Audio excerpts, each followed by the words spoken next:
Assalamualaikum warahmatullahi wabarakatuh. Kami dari kelompok 1 ingin mempresentasikan tugas akhir praktikum Sistem Informasi Geografis. Sebelum itu, izinkan kami memperkenalkan diri terlebih dahulu.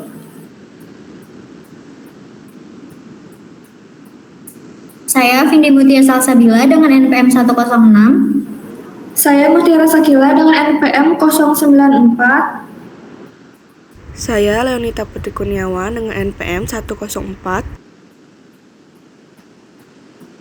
Saya Sati Sukmaya dengan NPM 108. Dan saya Putri Sukika Binting dengan NPM 117. Baik, untuk mempersingkat waktu, mari kita langsung masuk saja ke pembahasan. Pertanyaan nomor 1 yaitu apa itu SIG?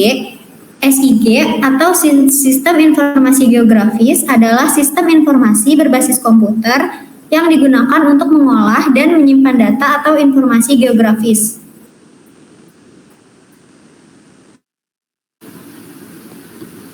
Oke, selanjutnya pertanyaan yang kedua, apa saja keuntungan QGIS untuk penerapan SIG? Yang pertama ada sumber terbuka atau open source dan gratis. QGIS merupakan perangkat lunak sumber terbuka yang berarti dapat diunduh, digunakan, dan didistribusikan secara gratis. Ini membuat sangat dapat diakses oleh berbagai kalangan pengguna tanpa biaya lisensi yang tinggi. Kebebasan untuk mengakses dan mengadaptasi kode sumbernya juga memberikan fleksibel yang besar. Yang kedua ada multi-platform, yaitu QGIS dapat diinstal dan digunakan di berbagai sistem operasi, termasuk Windows, Mac OS, dan Linux. Ini membuatnya sangat fleksibel, dapat diakses oleh berbagai pengguna. Yang ketiga ada fungsionalitas dan analisis yang kuat. QGIS menyediakan berbagai alat berfungsi untuk analisis SIG yang luas, termasuk pemrosesan data vektor dan raster, overlay ruang, analisis jarak, dan banyak lagi. Kemampuan analisis yang kuat ini memungkinkan pengguna untuk menjalankan proyek SIG yang kompleks dan melakukan evaluasi mendalam terhadap data geografis. Baik, selanjutnya ada pertanyaan yang nomor 3. Apa saja persiapan untuk menginput data di QGIS? Yang pertama ada siapkan data dalam format yang mendukung seperti subfile atau GeoJSON.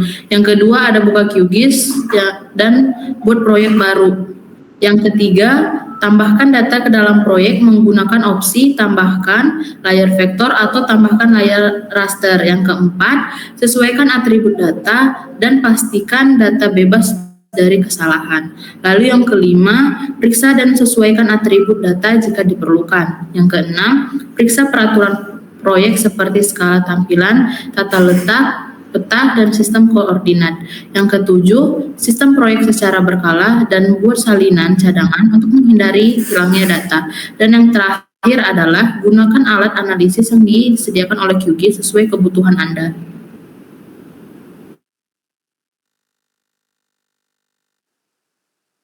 Baik, selanjutnya pada soal yang keempat, bagaimana menginput data di QGIS desktop berdasarkan persiapan yang Anda lakukan tadi?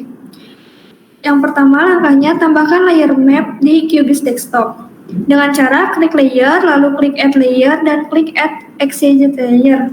Pada kolom XYZ connection, klik drop down-nya dan pilih OpenStreetMap. Biarkan pengaturannya secara default, lalu klik add. Selanjutnya, tahap yang kedua, tambahkan from input di QGIS desktop dengan cara klik layer, klik layer, klik new geopage layer, lalu atur database dengan mengklik titik 3 dan simpan pada local disk C jika sudah klik save.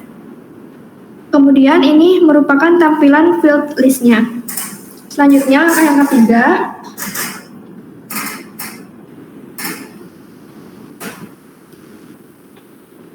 ini ada tampilan responden. Lalu yang ketiga ada tambah data atau poin melalui QGIS desktop.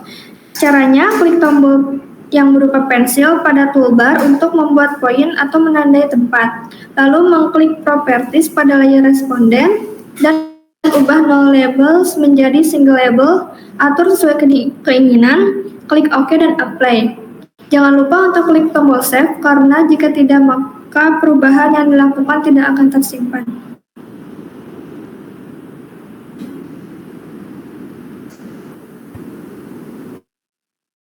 Baik, selanjutnya bagaimana Anda melakukan transfer data dari mobile QField ke QGIS hingga mengekspornya menjadi sebuah web. Yang pertama, sinkronisasi project di aplikasi QField for QGIS dengan cara manual. Untuk sinkronisasi dengan aplikasi QField for QGIS, cukup mengirim project dan database-nya ke smartphone, lalu open local file dan pilih data project-nya. Yang kedua, sinkronisasi project di aplikasi QField for QGIS dengan cloud. Sebelum menggunakan cloud, harus mendaftarkan akun terlebih dahulu. Siapkan email, username, dan password untuk login.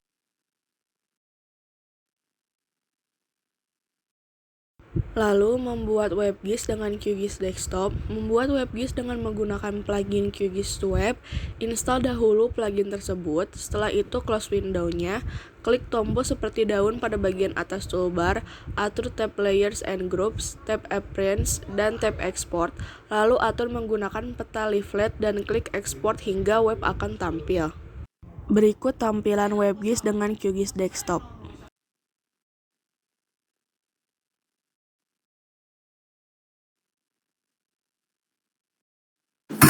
Berikut ini dokumentasi dari 3 tempat yang kami gunakan, yaitu gedung FMIPA 2, gedung FKIP, dan gedung Pascasarjana.